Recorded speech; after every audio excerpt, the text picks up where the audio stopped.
Hello everybody, welcome to how to write OP characters and have them not suck. I definitely was not inspired by the fact that I just started uni and, well, uni has a lot of PowerPoint style presentations. So ta-da! You're getting a presentation on how to write OP characters. But yeah, I have just started uni, so I'm not sure how that'll impact my upload schedule. I'm hoping it doesn't, because, I want to be uploading stuff regularly, but it's hard for me to say when I've just started and, things might pick up and that will have to take priority naturally. Anyway, so what are we talking about today? So specifically, we're going to be covering overpowered protagonists. Because there's always a difference between writing a villain that's overpowered, but specifically, we're looking at the trope of the overpowered main character. I actually had one on a comment on my video about tropes where someone talked about this, and I have wanted to make a video on this for a while because, yes, it is usually done badly. Really badly, where it can kind of ruin the tension of a show just because, the characters are too overpowered for the situation. But this isn't something inherent. The trope doesn't have to be done badly. There are plenty of overpowered characters that are written well. So we'll be covering Mob Psycho 100, Unordinary by Uruchan, which is a webtoon which you can read for free if you don't want spoilers, and The Disastrous Life of Psyche K. I would talk about One Punch Man because that is one of the most popular examples, but I haven't read or watched it. I know the basic gist, but it feels kind of weird for me to specifically talk about One Punch Man if I haven't sat down to watch it. So yeah, an overpowered character is just a character whose strength exceeds their opponent so much that there's no doubt that they're going to win. So specifically in Battle Shonen, this is an issue where you've just got a character that I know they are just so overpowered that you're yeah, they're gonna win. There's no reason for me to think that there's any chance they wouldn't win. And this can be especially bad, for, a main character, because it's well, okay, what's the point? So, One Punch Man, is an example. We know from the premise that he's going to beat all the enemies in one punch. That's a given. Or, Koro Sensei in Assassination Classroom is really overpowered. That's kind of the point. If you're unfamiliar with Assassination Classroom, basically the goal of the main character and his classmates is to assassinate this character who's basically invincible. And they've got to do that to save the world. And they're oh, well, how do we do that? Or, even, I would say that, All Might is an overpowered character. Less so in what we actually see in the series, because he's, getting weaker, he's overexerted himself, and, we do have him facing against some very overpowered villains as well in My Hero Academia, but compared to the average character and just the average person in the world, and especially when All Might was at his peak, he would have been pretty OP. So yeah, I we're focusing on protagonists because an antagonist is allowed to be a bit more overpowered because that creates tension and stuff. The big bad evil dude is allowed to be really strong and stuff because then the main character has to work towards getting the power to defeat them. If you think of a lot of series, you've got the evil overlord, you've got I want to say Darth Vader in Star Wars, but I'm not super familiar with Star Wars. You've got Xehanort in Kingdom Hearts, who's playing 4D chess at all times, is super powerful, that kind of thing. Villains get away with being overpowered, is basically why I'm specifically not focusing on them, because it is possible to make them too overpowered to the point where it feels unrealistic for your character to win, or you need to use Deus Ex Machina, which is basically oh, I wrote my character into a corner. Here is some random thing we haven't established before now to make sure you don't lose, because you can't lose. You're my main character. We kind of need you alive. Yeah, so the reason why it usually sucks is it results in a lack of conflict. If your character is too strong and basically the entertainment is coming from will they win this battle, if we already know the outcome, it kind of gets boring. So, like, take a lot of your battle shonens. Like, I'm thinking of something like My Hero Academia.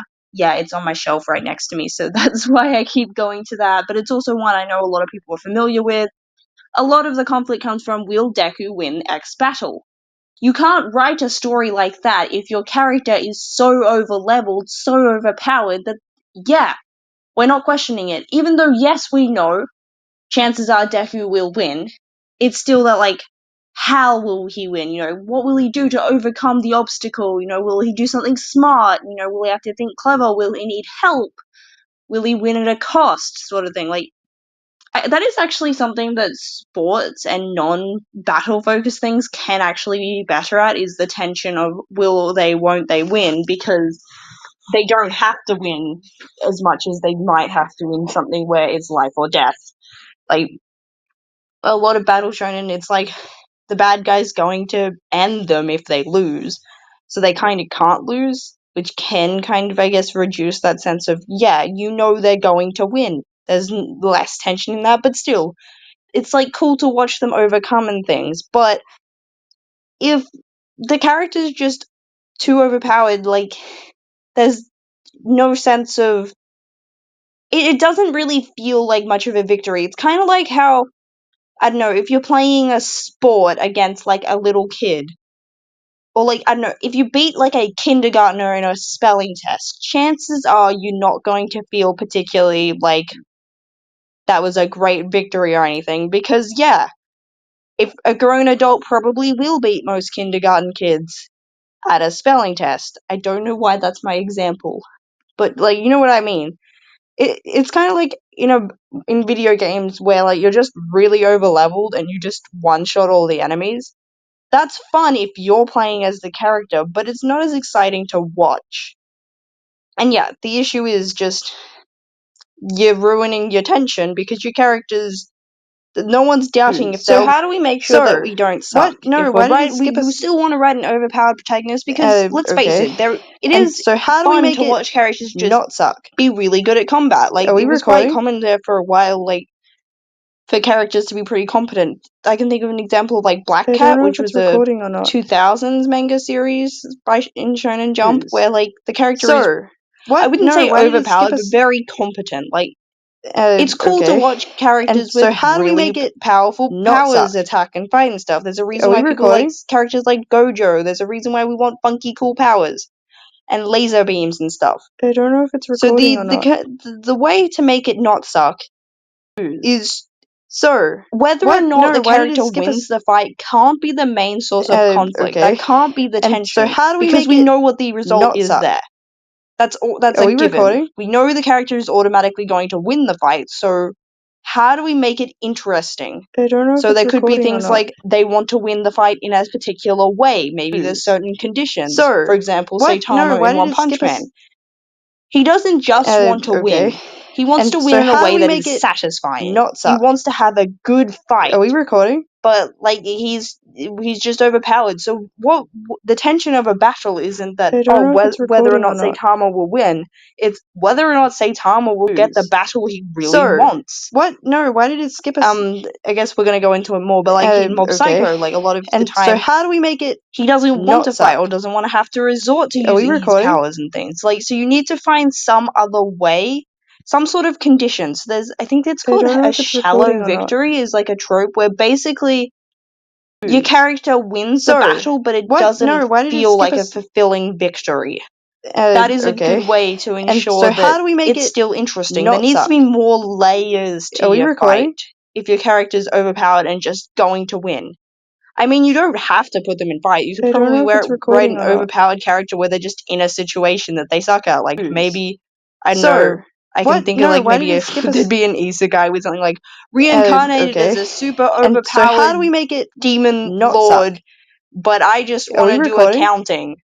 There you go. Like, have something where, yeah, they're overpowered, I don't know if but it's that doesn't recording or help not. them do their taxes.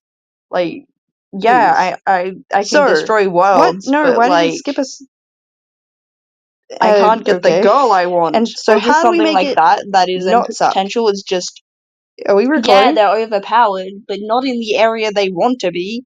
That doesn't mean they're amazing at what I don't know if it's actually recording or matters not. to them. It's like, yay, you saved the world, sir. But What? No, I don't why did know, it skip us? to get that powerful, maybe it came as a cost. Okay. Maybe they've So how do we finally make it managed to not create suck? world peace, and now they have no Are we friends. recording? And they don't know how to socialize with anyone because maybe, I don't know, they were like at a young age or something. Just I don't know something if it's like. recording or not. Can you? I don't know if I'm making sense. Like, sir, What? your No, why conflict did it skip can't us? be just about like, oh, will they win the battle, Okay. or like, And so how do woo, we this make is it so cool because we get not to see suck? them triumph against the more Are we mighty recording? foe. I mean, there is also the thing of like power scaling where sometimes I don't know they if it's might just recording or not. introduce a more big bad guy. But I feel like if you're specifically Sir, what? introducing No, something why like did that, it like, skip us?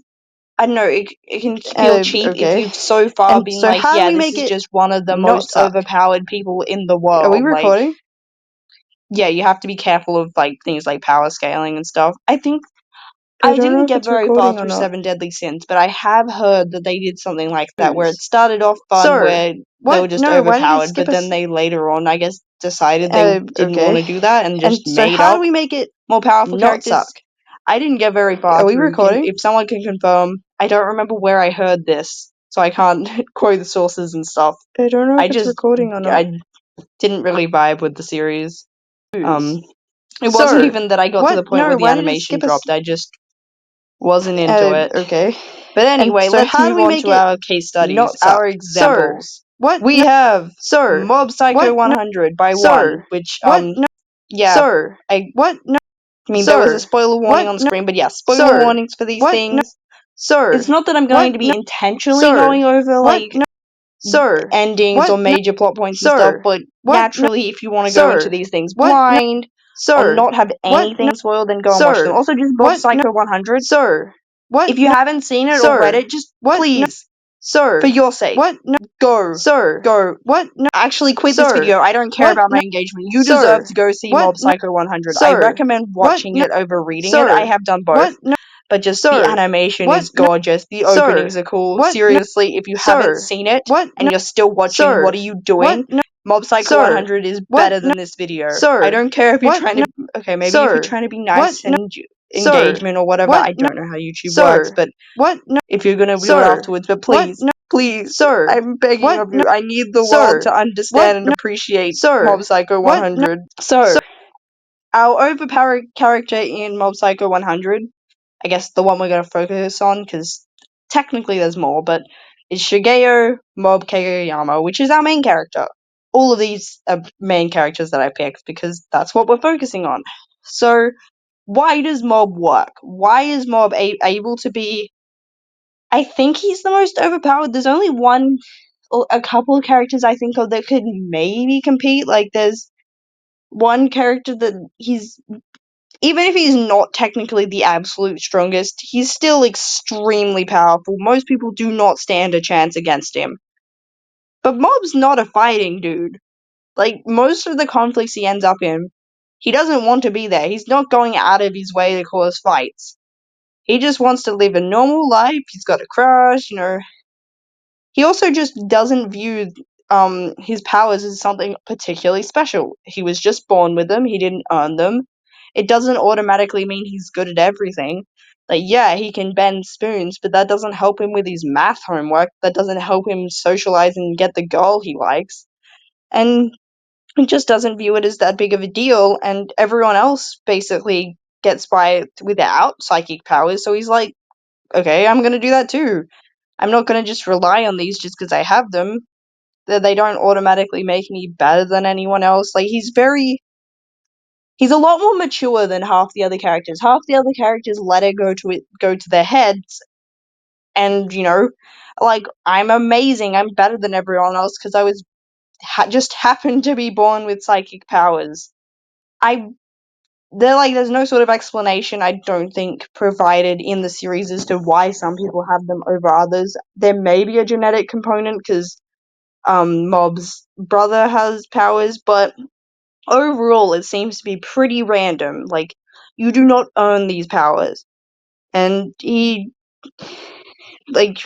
get to see basically these man children or like just grown adults acting like spoiled brats, just having Mob feel bad for them because it's like, wow, you're kind of pathetic.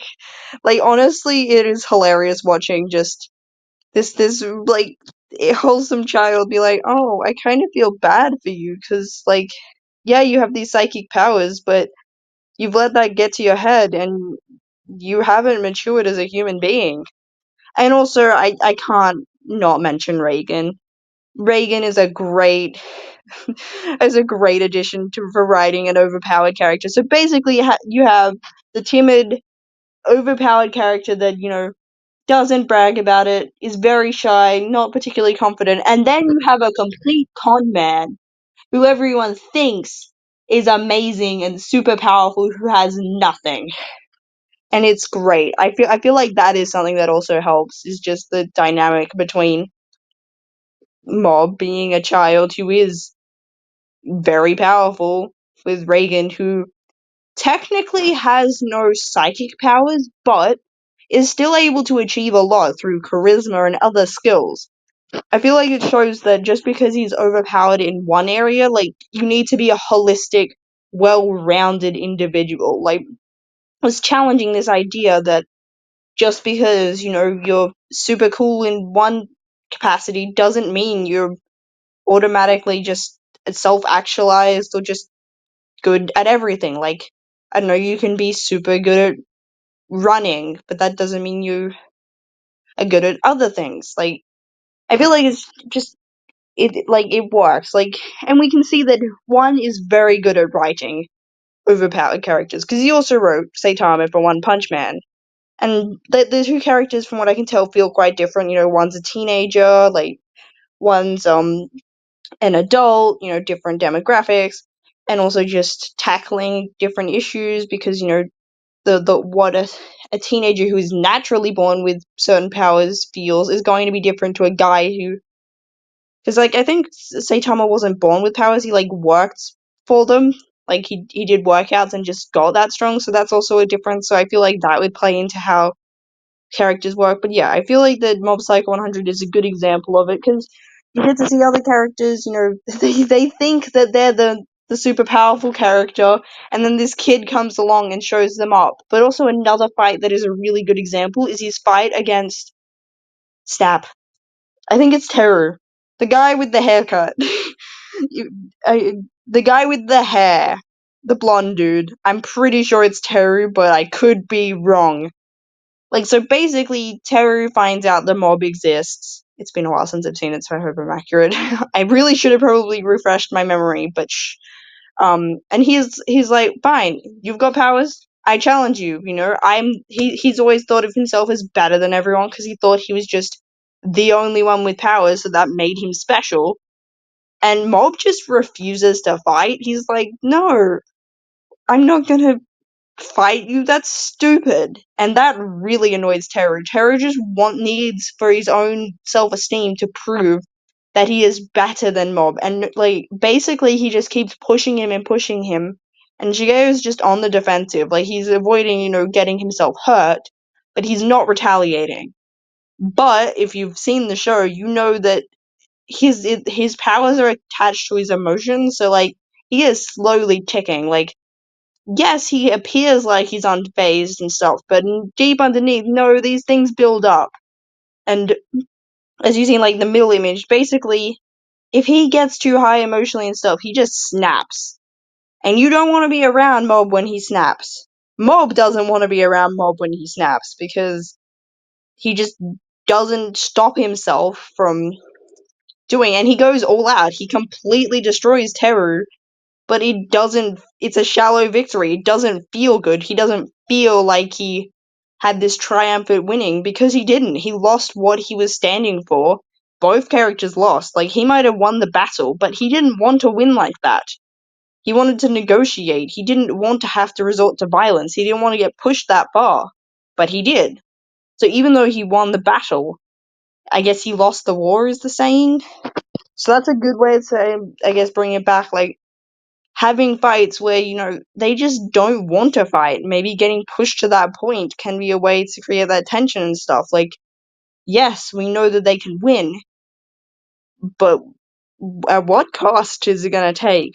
Just yeah, I really recommend seeing Mob Psycho. But I don't want to spend too long just talking about Mob because I could, because he's amazing, and I love Mob Psycho 100 so much. It's kind of not funny, but we need to move on to our other examples because it's not just one who can write overpowered characters. So next we have is Unordinary, which I feel like is the probably the least likely one that people have read from these.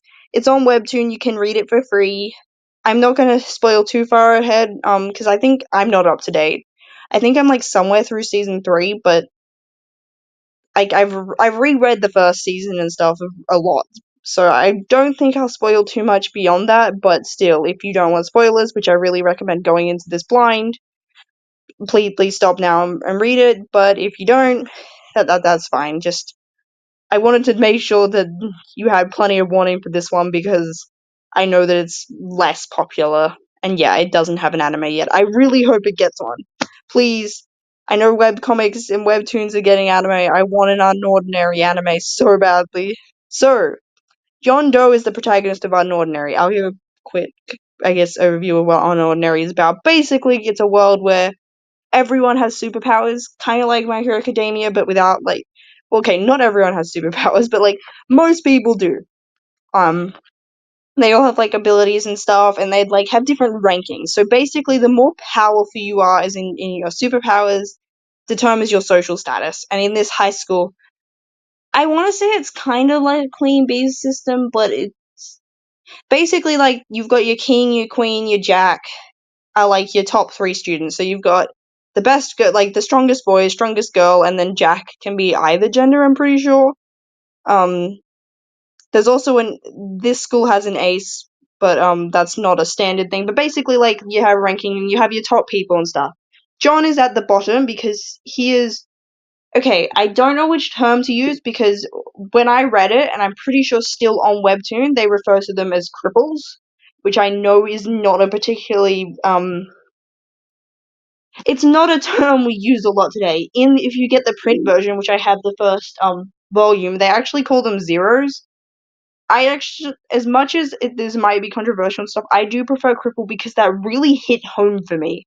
The fact that like it made it feel more like a slur, even though like say something like My Hero Academia, quirkless didn't feel like an offensive term because it didn't have any real world connotations. But like yeah, but actually, I might use zero just because I know that that term can be kind of harsh and stuff. But just know that that is a thing. Basically, he's treated like he's very low, kind of treated like he's disabled for not having it, but like not in a yeah. Just but I guess the twist is that John is lying. He does in fact have an ability. In fact, he is extremely powerful.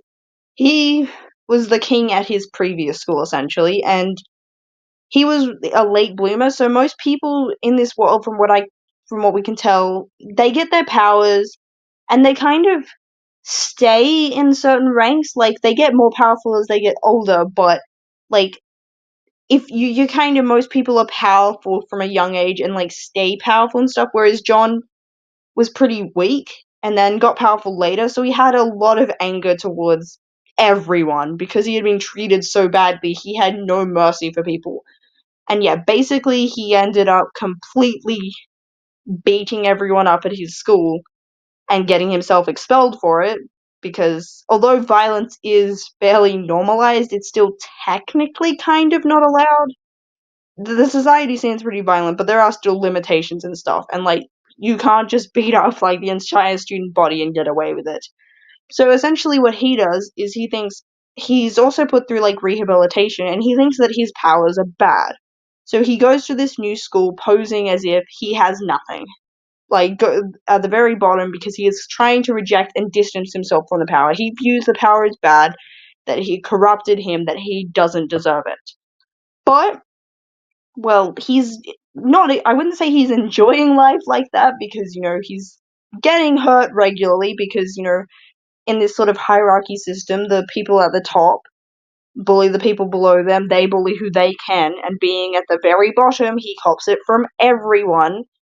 And whilst he does have some skills of avoiding things, he's also kind of a smart aleck, which makes his situation worse because he just annoys people. Like, there's one dude he tricks into flying out the window. So naturally, that dude wants to get back at him. But yeah, so essentially, he kind of clashes with Arlo, who is the current king at the school he's at. And Arlo notices something off about his behavior. I will promise we'll get to things I need to explain plot. So yeah, Arlo notices that his behavior just seems weird. He doesn't seem afraid enough of him. And Arlo, given that he's been at the top, he very much believes in the system. He believes in the natural order, that it is a good thing.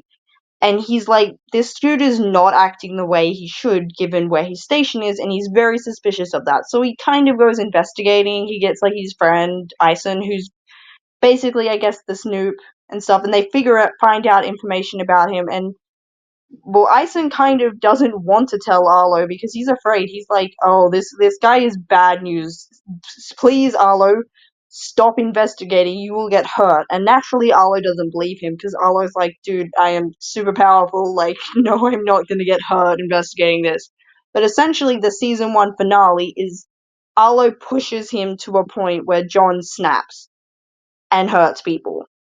He reveals his power. Arlo gets what he wants in finding out the truth, but he's like, oh, this guy is actually a monster. And then I guess we get more time where we get to see John just gradually going back to who he was. He's very angry. He usurps everyone at the school and brings it into chaos. Just, he's not doing it out of any sort of passion for, like, he believes the system is wrong. He just believes that these people deserve to be hurt like they hurt him, because basically everyone does at some point attack him, because he's not a stable dude, so sometimes he lashes out, which causes them to lash out back. But yeah, the way he really works is, first of all, I guess he's like a twist overpowered character, because the premise is like that he's not, and then we find out he actually is. Kind of like how My Hero Academia. This is, I guess, a comparison that makes sense for me because they are both about superheroes, have similar concepts. My Hero Academia introduces itself as if you're going to be following someone in a superior society without powers, but then he immediately gets powers. But I feel like Unordinary really works because you spend so long seeing, like, it is very obvious pretty quickly that John is hiding the fact he has powers. You as the audience figure this out long before it's explicitly stated, and you're just begging the story to see it. You are begging to see how overpowered he is, which I think is a great way if you're wanting to have both that experience of your character being overpowered and not overpowered. Like, if they're got secret powers, a great way to do it is to have it so that your audience is begging for the reveal. You want them to know about it long before you're willing to actually follow through, because then it doesn't feel like it came out of nowhere. There's that catharsis of, oh my gosh, finally we get to see what this is all about.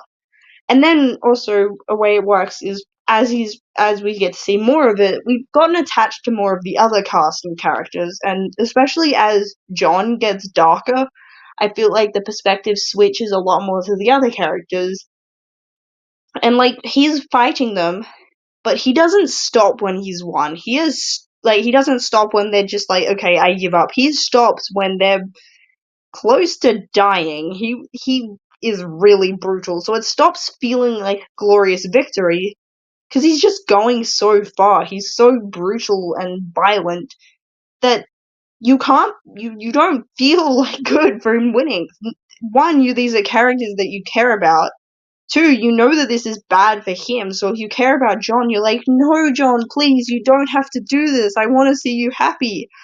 And, like, just, because I guess, like, in a lot of series stories, you do have, like, things where there's the battle, but, like, they don't show how just, like, brutal things are. Like, they usually have an air of, woohoo, we won, victory, whereas that is not at all the feeling you get when John goes too far.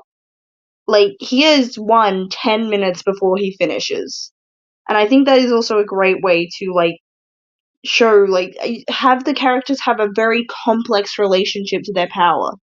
Like, they don't have them just blatantly view it as a good thing.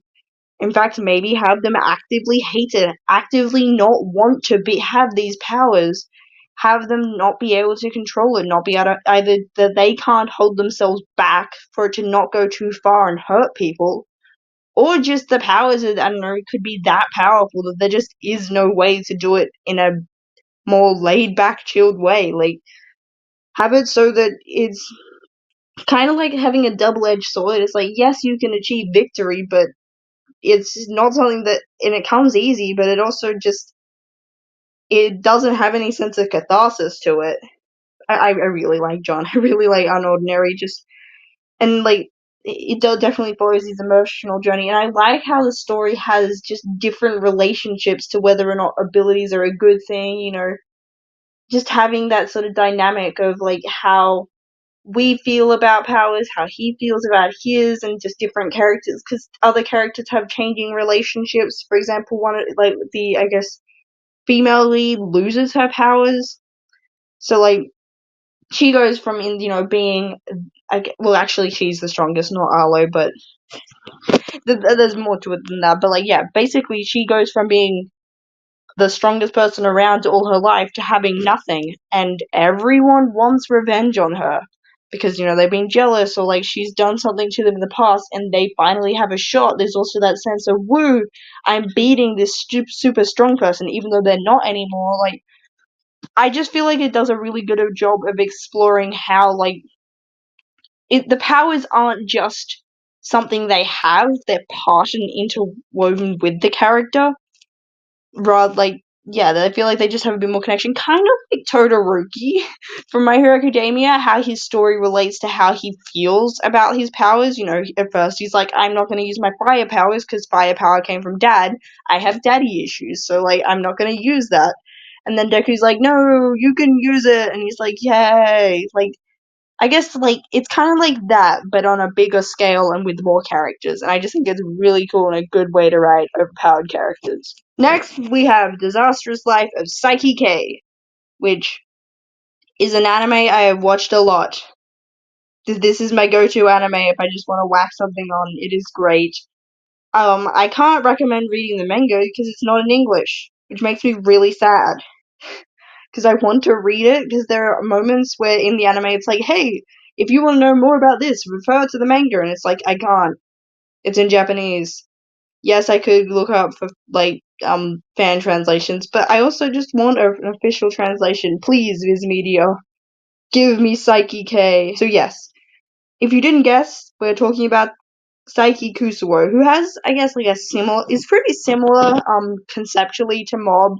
Both psychics, very overpowered, but I just feel like that, I don't know, Saiki K feels like it has quite a different approach. It's quite a bit more episodic. I mean, Mob also has that, but they do feel like they do it slightly differently. Like, Psyche definitely uses his abilities and stuff, but his is more a case of he doesn't want anyone to know that he's psychic. So he's super overpowered, but he can't just solve everything with it in overt ways, because then everyone will know, and he just wants to live a nice, normal, ordinary life. He wants to just be left alone. This dude doesn't like people. He knows that if he was known for being as powerful as he is, he would be surrounded by people. He just wants to be alone, eat coffee jelly, go to school, be chill. And, like, he also, I guess, has similar to Saitama, as he mentions, like, in the first episode, like, everything comes too easy to him. Like, he can read minds, he can do so many different things that he doesn't get for a lot of things. He doesn't get that sense of, woohoo, I achieved something, because he just gets it easily. I mean, this doesn't apply to everything. There are still plenty of things that I can think of throughout the series that he has to work out. Like, there's, like, a video game he plays that, it's like, the whole joke is it's a really old video game that he can't, like, save and stuff. So, like, if he loses, it goes, like, straight back to the beginning, and he spends hours, and, like, he gets super annoyed with the NPC and stuff. So I guess, like, there are some things that don't automatically come naturally to him.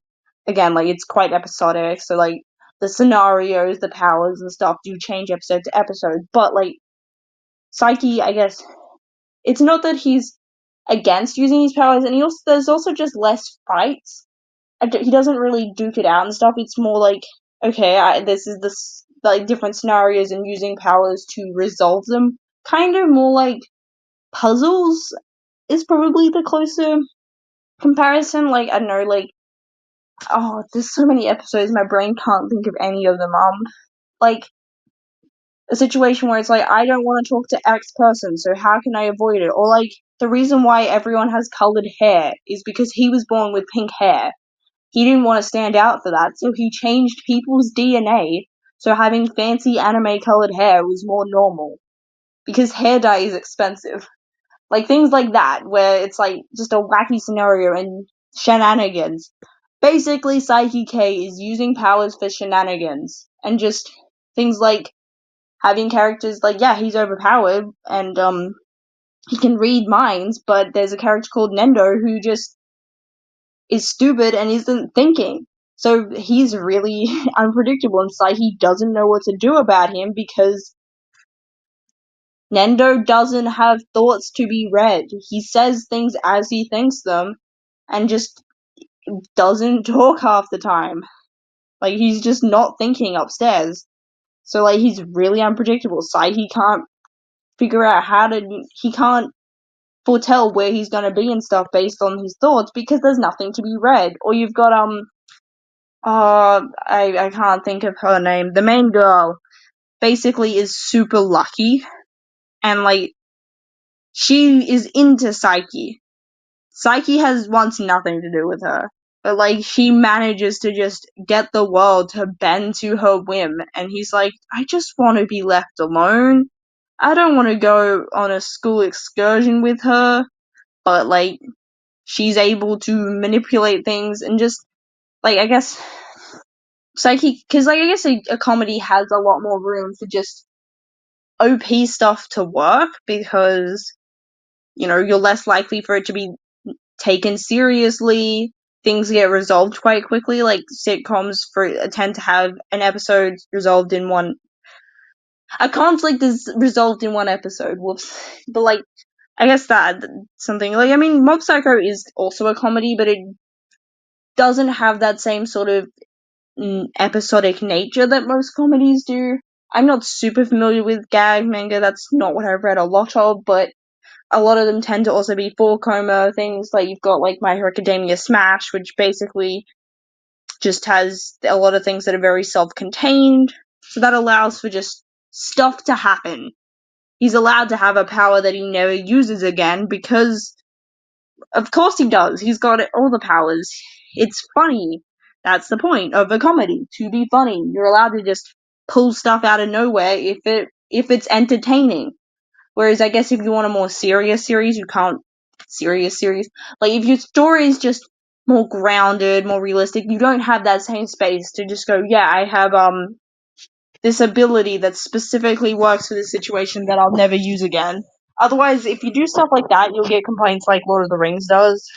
Because I know people do go, well, why doesn't Gandalf use that power at other points? Why don't we fly on the eagles and stuff? And I know that those are explained in Lord of the Rings, but to the average person, they're like, what? That feels like a bit of a plot hole. So yeah, you need the expectations do vary by genre. I do have the least to say about Psyche, just because, I mean, not having that sense of plot, it's not quite as character driven and stuff. Like, there's still a lot of character in there, but his powers aren't as linked to story, and there's just not as much that I have thoughts specifically to do with Psyche and stuff, especially stuff that isn't covered by other characters. Like, I feel like I'm hoping that you guys have got some ideas if you want to write an overpowered character. Just have a go. Like, I'm hoping that this helps. So yeah, in conclusion, the problem isn't the character is overpowered. The problem is that people don't know what to do with that. They can be both well written and overpowered. So yeah, consider alternative methods that you'll use to generate conflict and tension, apart from just using power to fight. So, like, what consequences will your powers have? And yeah, like, to quote that superhero that's, like, super niche, I'm sure you guys have never heard of him, he's, like, Spider-Man? He's been in a couple of movies, you know? you probably haven't heard of him, but there is a quote from that says, like, with great power comes great responsibility. So, like, how are you gonna put some responsibility on your characters? I mean, they can save the world. Maybe they feel bad that they're not doing things, or they're like, hey, I can do all these things, but I can't solve systemic issues. Just mess with them. Get existential about it. Like, just spend some time maybe thinking about what would it be like to be super overpowered? How would that make you feel? Like, would you feel guilty if you weren't able to save someone, even though it was unrealistic for you to be able to, but you have such high expectations? Just have fun with it. Because I feel like, just think about what it'd be like to have powers, what those kind of things mean. Just, I mean, if honestly, half the time, if people just gave it a little bit more thought, then yeah, like, you can make an overpowered character absolutely work. You can write about gods. You can, like, I mean, Greek mythology, isn't that kind of just about a whole heap of overpowered characters? I don't know, I haven't read all of it because there's a lot, but yeah. I hope that this all helps. So yeah, thanks everyone for watching. I really appreciate it if you've gotten this far. Let me know how you feel about this format. I was inspired, because I've started uni, all the lectures and stuff, and I'm like, that could be cool. I can have that sense of, like, being half scripted, half improv, because I do like to just ramble. If you're a fan of my channel, you probably know that. I ramble a lot. If you got through this video, you know I ramble a lot. But yeah, I'm really appreciative. Let me know if you're writing an overpowered character, or if there's some overpowered characters you like that I didn't mention. Like, I didn't really talk much about Sora because I feel like, well, I was trying to hold back, not have everything to do with Kingdom Hearts, but also because I feel like he specifically works in a way that's tied to video games and how they work story-wise. So I feel like, being that we're talking that the niche specifically about manga, I feel like it'd be harder to relate him. And just, yeah, I feel like he's also not typically thought of as an overpowered character, even though he absolutely is when they let him be, because he gets reset all the time, like every game, which makes sense because it would be harder to navigate if he didn't. Like, you don't want to start a game where you're like, yeah, you're already fully powered, you can defeat everything. But yeah, thanks so much for watching, and I'm going to go now. Go watch Mob Psycho 100 if you haven't. I seriously, I am not joking. Go watch it.